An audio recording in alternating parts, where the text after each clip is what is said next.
사실과 자유를 추구하는 이승만 TV입니다. 시청자 여러분 안녕하십니까? 일본군 위안부 문제의 진실이라는 시리즈 강의의 두 번째입니다. 오늘의 제목은 1950년, 60년대 민간 위안부입니다. 1991년 일본군 위안부 문제가 한일 양국 간의 쟁점으로 떠오른 이래 이 문제를 다루어 온 한국의 운동단체나 역사학계나 정치계의 대응에는 실로 적지 않은 문제가 있었다고 생각합니다. 1997년 이래 중고등학교 역사교과서는 일제가 전쟁 말기에 여자 정신근로령을 발표하여 여성의 노동력까지 동원했는데 그 중에 일부는 전선으로 보내져 일본군 위안부로 희생되었다고 서술해 왔습니다. 보여드리는 화면은 현행 역사교과서에 해당 부분에 관한 것입니다. 정신대로 동원된 여성의 수는 수십만 또는 20만 명이나 되었는데 위안부로 희생된 여성의 수는 적어도 수만 명이다 라고도 했습니다. 그렇지만 이것은 사실이 아닙니다. 여자 정신근로령은 어디까지나 일본에서 시행되었을 뿐이고 조선에서는 공포되거나 시행된 적이 없습니다. 직장과 학교 단위로 정신대가 조직되어서 국내 평양이나 인천 또는 일본의 군수공장으로 가서 몇 개월간 단체로 근로한 사례는 있습니다만 일본으로 간 경우는 모두 합쳐서 한 2,000명 정도로 추산되고 있을 뿐입니다. 그 가운데 일본군 위안부로 끌려간 사례는 지금까지 단 한 명도 보고되고 있지 않습니다. 그럼에도 지난 20년간 한국의 역사교과서는 확인되지 않는 사실을 조사해보면 금방 사실이 아닌 것으로 판명될 이야기를 마치 실제로 있었던 사실인 양 교과서에다 서술해 왔습니다. 언제부턴가 형성된 집단 환상에 근거해서 역사를 서술하는 것입니다. 그에 대한 비판이 제기되어 있으면서도 불구하고 전혀 아랑곳하지 않습니다. 저는 그러한 비과학적이고 폐쇄적이고 맹목적인 적대감정에 기초하여 역사를 서술하는 한국 역사학계의 정신세계를 반일 종족주의로 규정하고 있습니다. 솔직히 말해서 한국의 역사학은 아직도 스스로를 근대과학으로 성립하고 있지 못한 실정이라고 하겠습니다. 역사학계는 일본군이 위안소를 설립하고 운영한 사건이 동시대 일본의 어떠한 제도적, 정책적, 문화적 배경에서 이루어진 것인지, 나아가 그것이 해방 이후 우리 한국 사회에 어떠한 영향을 남겼는지, 그에 대한 당대 한국인들의 인식은 어떠했는지에 대해 진지하게 연구하지 않았습니다. 저는 지난 강의에서 6.25 전쟁 당시 한국군에도 위안부 제도가 있었으며 그것은 일본군 위안부 제도의 기원을 둔 것이다 라고 지적하였습니다. 저는 그 연장선상에서 오늘 1950년대와 60년대 한국 민간 사회에서 존속한 위안부에 관해 이야기하겠습니다. 위안부란 용어는 우리 전통 한국어가 아닙니다. 그것 역시 일본군 위안부 제도에 기원한다고 생각됩니다.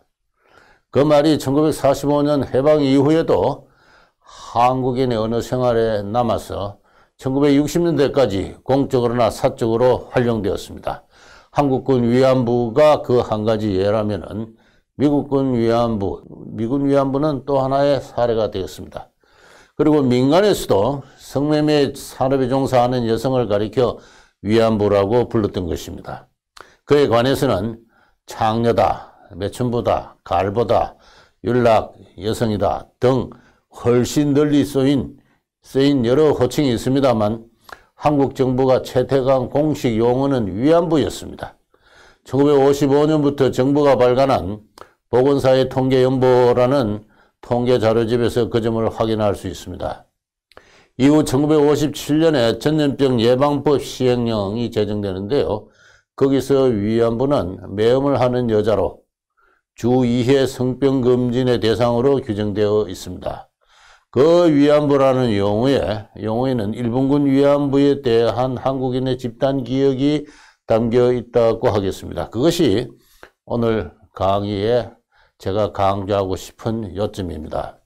지금부터 1950년대 민간 위안부의 존재 양태에 대해서 소개하겠습니다. 보여드리는 이 화면은요, 1955년도 성병금진 실적에 관한 이 보건사회 통계연보에 해당 부분입니다. 성병금진의 대상이 되는 여성은, 다시 말해서 성매매 산업에 종사하는 여인들은 댄서, 위안부, 접대부, 밀창 요 네 종류로 성산업에 종사하는 여인들이 분류되어 있습니다. 댄서는 각종 접객업소에서 춤을 추는 여자들입니다. 일정기에는 춤과 노래를 직능으로 하면서 자가에서 출퇴근하는 여인들이 있었는데 예기라고 했습니다. 댄서는 그 예기의 후신이 아닌가 그렇게 여겨집니다. 오늘 문제가 되는 이 위안부는 유곽이나 사창가에 입주해서 성매매를 전업으로 하는 여성을 가리키는데 일제시대에는 이를 창기라고 했습니다. 근데 한국 정부는 그 창기라는 말을 사용하지 않고 위안부라는 말로 달리 표현했는데 그 실체만큼은 창기와 다를 바 없어서 영어로는 prostitute라고 했습니다. 접대부는 음식점이나 요정에서 손님을 접대하는 여성들을 말합니다. 일정 기에는 이를 작부라고 했습니다. 그것을 접대부라고 이름을 바꾸고 영어로는 entertainer라고 표기했습니다. 마지막 네 번째 부류인 밀창은요, 영어로는 harlot이라 했는데 여관이라든가 다방이라든가 카페라든가 등에 종사하는 여성으로서 성매매를 전업이 아니라 겸업으로 하는 그런 여성들을 가리킵니다. 근데 이 harlot의 이 밀착의 존재 형태는 실로 다양하고 유동적이어서 일률적으로 규정하기 힘든 바가 있습니다. 일제시대에는 이들을 가리켜서 카페 및 바 여급이다 이렇게 분류하기도 했습니다. 이들 성매매 산업에 종사하는 여성들을 대상으로 정기적으로 정부는 성병금진을 실시했습니다. 그 성병금진 자료를 보여드리면요, 지금 보여드리는 화면인데요, 이 1955년 한 해에 총 11만 642명의 여성이 검진을 받았습니다. 정부가 파악한 성매매 산업에 종사한 네 부류의 여성이 그만큼이나 되었다는 이야기입니다. 그 가운데 2만 2,659명이 초진이다, 처음 검진을 받았다. 다시 말해서 1955년 그 해에 이 산업에 진입한 여성의 수를 가리킵니다. 이같이 검진을 받은 여성의 수는 1958년도에는 좀 더 수가 많아져서 총 11만 9,578명이나 됩니다. 그런데 이 가운데 유곽이나 사창가에 거주하면서 성매매를 전업으로 하는 이 위안부만 따지면은 1955년에 6만 1,833명에서 6만 5,692명으로 늘었습니다. 이들의 성병 감염률은 평균 22%에서 24%나 되었습니다. 조선 총독부 통계에 의하면은 1937년 조선인 창기와 작부의 성병 감염률은 5% 전이었습니다. 이 사실은 해방과 전쟁의 혼란기에 성매매 산업이 얼마나 무분별하게 팽창했는가, 그런 가운데 한국 정부의 보건 행정이 사실상 매우 초라한 실정임을 이야기해주고 있다고 생각을 합니다. 보건사회통계연구는 성병검진의 대상이 된 성산업에 종사하는 여성들의 연령 분포와 교육 정도에 관한 정보를 싣고 있습니다. 각 보건소에 신상기록부가 비치된 그러한 여성들로서 모두 5만 6,182명이 그 모집단인데 아마 주로 위안부였을 것이다 라고 생각을 합니다. 보여드리는 화면에 보면요, 이 연령 분포를 보면은 성매매는 15세부터 시작합니다. 근데 20세에서 24세 구간이 가장 많습니다. 나이 30세 이상의 구간은 8.3%에 불과합니다. 그래서 대체로 15세부터 이 산업에 진입을 해서 20세에서 24세 구간이 가장 최빈도를 보이고 있는 그러한 산업입니다. 이 접대부들의 학력은요, 57%가 무학입니다. 그 가운데 23%는 아예 문맹으로서 한글을 읽을 수가 없고 34%는 한글은 해독할 수 있는 그런 상태입니다. 그리고 그 다음 초등학교를 졸업한 것이 36%가 됩니다. 근데 당대 여자로서는 고학력이라고 할 수 있는 이 중학교 및 전문고 졸업이 6.8%나 되는데요. 이것은 바로 이들이 미국군을 접대하는 위안부이기 때문에 그렇습니다. 이들 다시 말해서 제가 지금 소개하고 있는 이 통계 가운데는 미국군 위안부도 포함되어 있다는 것입니다. 다시 말해서 민간 위안부의 부분 집합은 군 위안부의 한 전통을 잇고 있는 미국군 위안부를 포함하고 있다. 이 둘은 실질적으로 구분되지 않는 것이다. 그러한 의미를 함축하고 있는데요. 미국군 위안부에 대해서는 다음 시간에 다루도록 하겠습니다. 이 민간인을 상대로 한, 미국군을 포함한 민간인을 상대로 한 위안부들의 그 이력이라든가 근속기간이라든가 노동 실태라든가 소득 수준에 대해서는 61년부터 64년 사이에 서울대학교 보건대학원에서 제출된 몇몇 석사학위 논문, 보건학 석사학위 논문을 참조할 수 있습니다.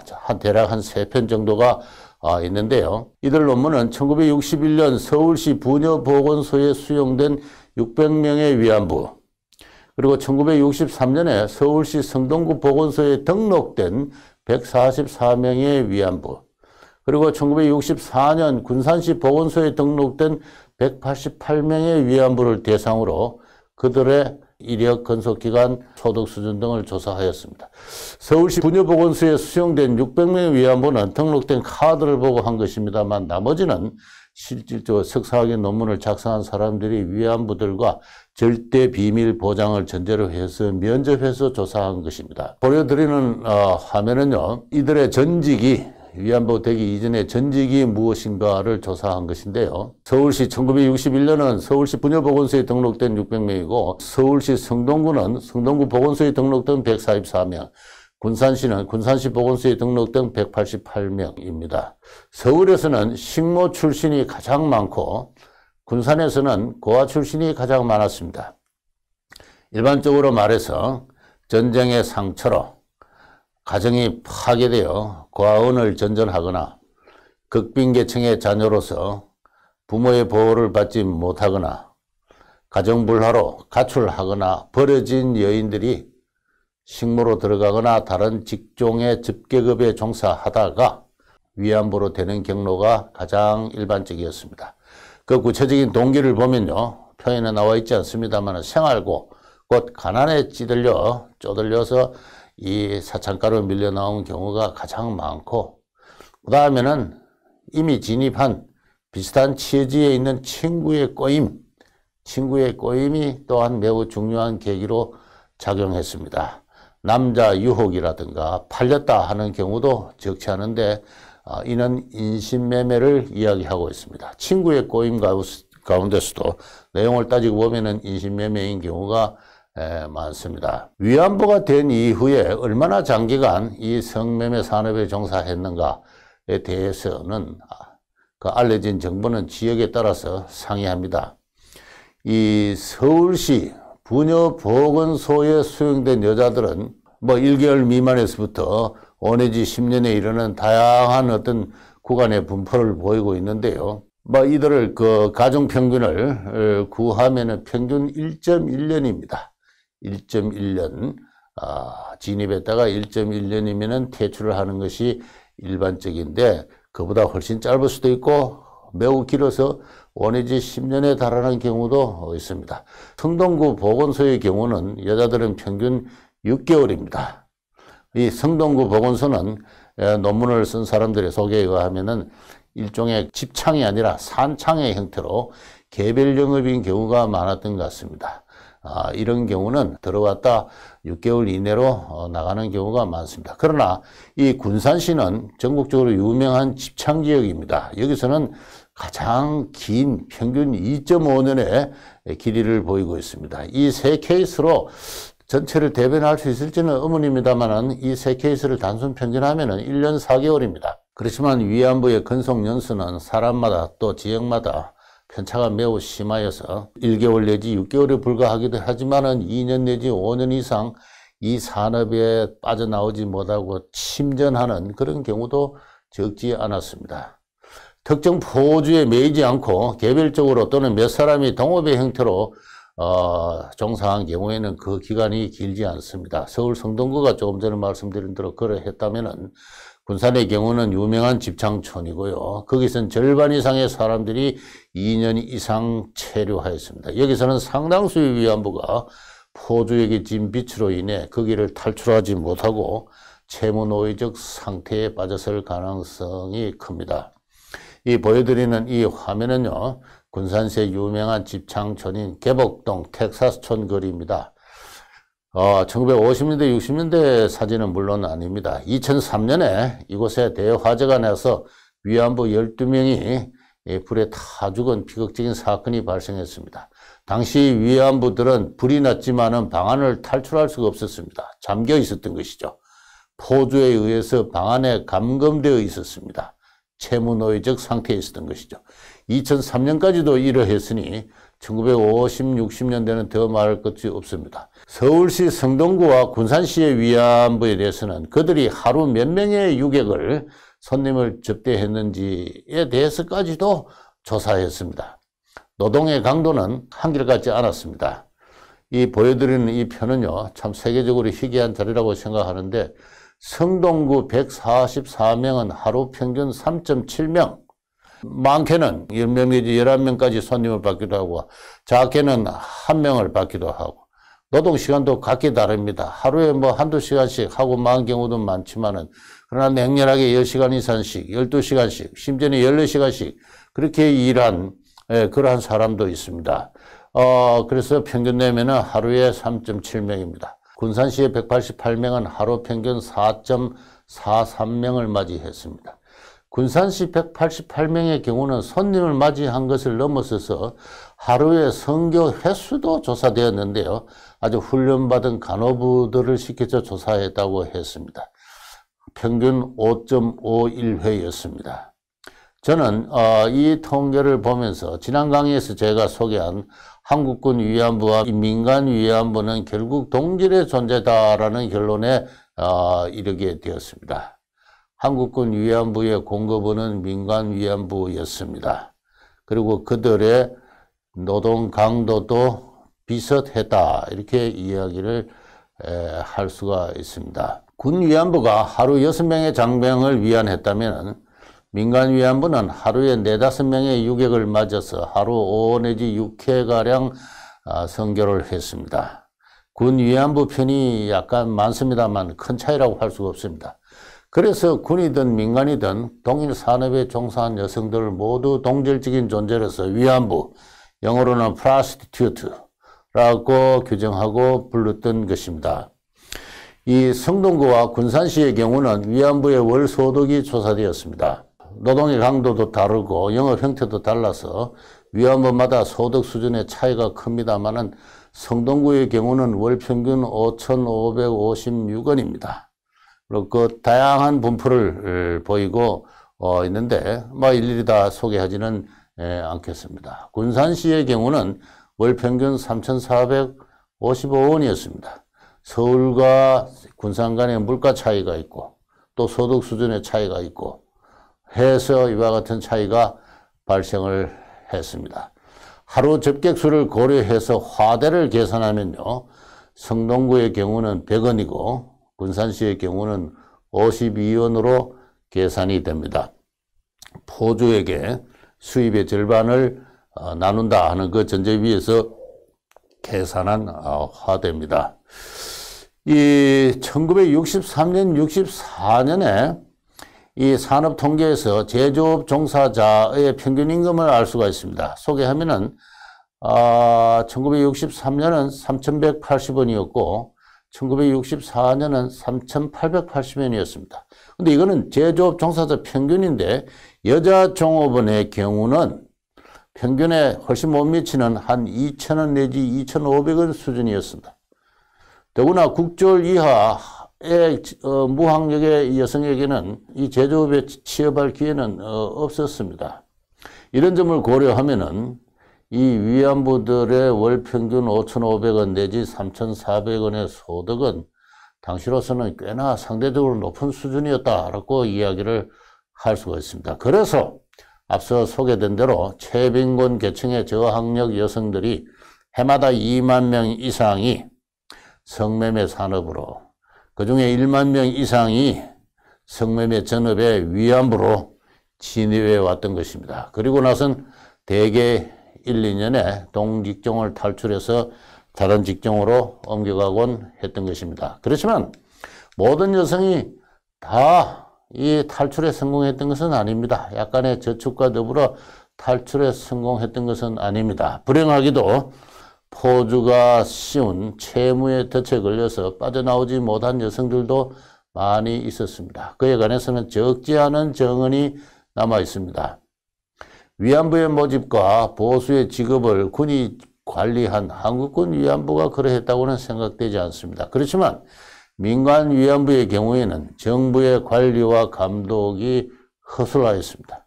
성병이 얼마나 창궐 했는지 조금 전에 말씀드렸죠. 정부의 관리와 감독이 그렇게 허술한 가운데 악덕 포주의 위안부에 대한 채무노예적 지배는 말단 경찰이나 관리의 뇌물로 이어진 결탁하에서 공공연하게 자행되었습니다. 노예적 속박에 저항하는 여인들에게는 폭력이 일상적으로 행사되었습니다. 저는 그 같은 장면을 여러 차례 목도하였습니다. 1976년경이었습니다. 서울 동대문 밖 창신동 어느 집에서 가정교사를 할 때의 일입니다. 근처 동대문에서는 사창가가 발달했죠. 바로 그 지역이었습니다. 어느 날 저녁 8시경 어둑어둑한 골목길이었습니다. 어느 남자가 몽둥이로 젊은 여인을 사납게 때리고 있었습니다. 벽에 기대서 쪼그려 앉아서 매를 맞는 여인은 비명을 지르며 두 손을 싹싹 빌고 있었습니다. 서울서 무작정 상경해서 친구의 게임에 빠지거나 인신매매를 당해서 사창가로 떨어진 20세 전후의 소녀였습니다. 저는 물끄러미 그 장면을 쳐다보고만 있었습니다. 지금도 그 장면이 생생합니다. 나중에 다시 언급하겠습니다만 일본군 위안부 문제가 제기되었을 때 많은 한국인이 더없이 분노했던 것은 그들이 익숙하게 보아온 이런 장면을 떠올렸기 때문이 아닐까요? 1930, 40년대 일본군 위안부에서도 이러한 폭력이 자행되었을까요? 그에 대해서는 나중에 순서에 따라서 이야기를 하도록 하겠습니다. 관련해서 저는 매우 구체적인 사례 2가지를 소개할 예정입니다. 오늘은 여기서 마치도록 하겠습니다. 감사합니다.